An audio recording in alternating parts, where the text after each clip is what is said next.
Alright guys, so let's continue on with my Disney reviews of all the Disney animated movies, and next up is The Rescuers from 1977. One that I watched as a kid a lot, really liked a lot as a kid. And The Rescuers is just one of those movies that I've seen a lot because as much as I watched it as a kid, I can watch it as an adult. But again, this is during a time where Wolfgang Reitman, who directed like a majority of the Disney animated movies from the late or mid 1960s to late 70s, he directed most of these movies that are very careless and kind of worry-free, which isn't a huge complaint, but I feel like those are some of the weaker Disney movies, even though I do like a majority of them that this guy directed. For example, like Many Adventures of Winnie the Pooh, The Jungle Book. He directed Sword in the Stone. All these in the mid 60s, late 70s. He directed all of these, and I think that they're all fine.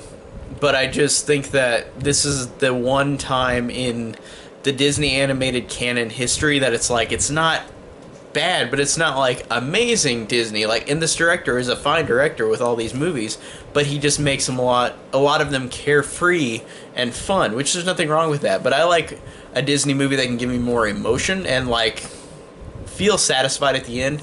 Even though with his movies I still like, and The Rescuers is no exception. I do like The Rescuers, even as an adult, even just rewatching it.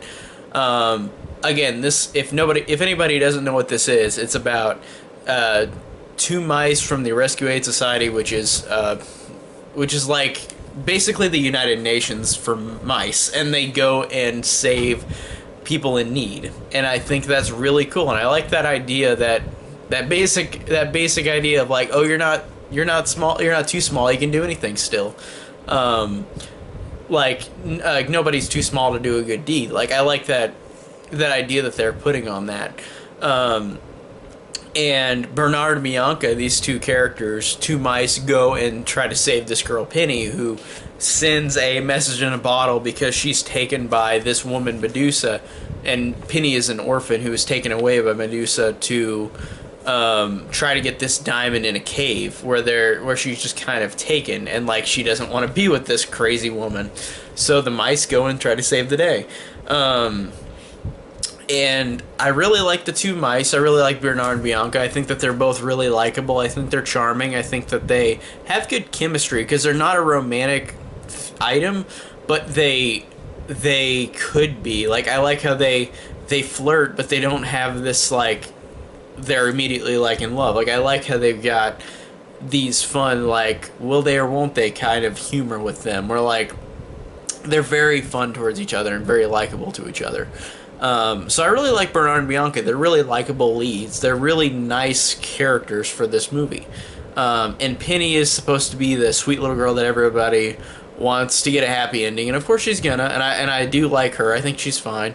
And Medusa, the villain of this movie, this woman who, this redheaded woman who is kind of like just a redheaded version of Cruella de Vil, where like she's insane and evil. Like, she's over the top like Cruella de Vil is, but in a different way.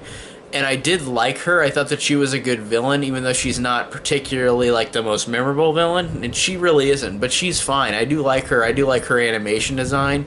Her design is really weird and bizarre and kind of creepy. Like, I do like this character, and as a kid I was kind of creeped out by her because, you know, as a kid you're not thinking logically, and I was thinking like, what if she would have come to take me, like stuff like that. And it made an impression on me as a kid, so I like that. And I like the climax. I like them going into that cave, Penny and the two mice, Bernard and Bianca, finding the diamond, and of course they thwart Medusa and the other guy. But I do like the fact that they do get the happy ending. I think it's really satisfying at the end, and this movie is really satisfying. It is one of the lesser carefree ones from this guy, Wolfgang Reitman, who directed this. It's got a little more action to it, but it's still like in that sort of like, it's kind of just careless and free fun, and that's fine, but it's just not one that I typically really want to rewatch a lot of it as an adult, but I still like it a lot. I still think this is a good movie. I still like it a lot, and I still remember it, and the nostalgia factor is good for it. And The Rescuers 1, like, The Rescuers is fine. I do like The Rescuers. But this is basically just the precursor to the other Rescuers movie, which, not going to really ruin my other review for this, but it is one of my favorite Disney movies ever, Rescuers Down Under. So Rescuers 1 is fine. I like it. I enjoy it. I think it's fine. It's a fun time. It's got some good things about it. It's just not particularly the most memorable out of all of the Disney animated movies, but it's still a good one. I still enjoy it. So that is my review on The Rescuers from 1977.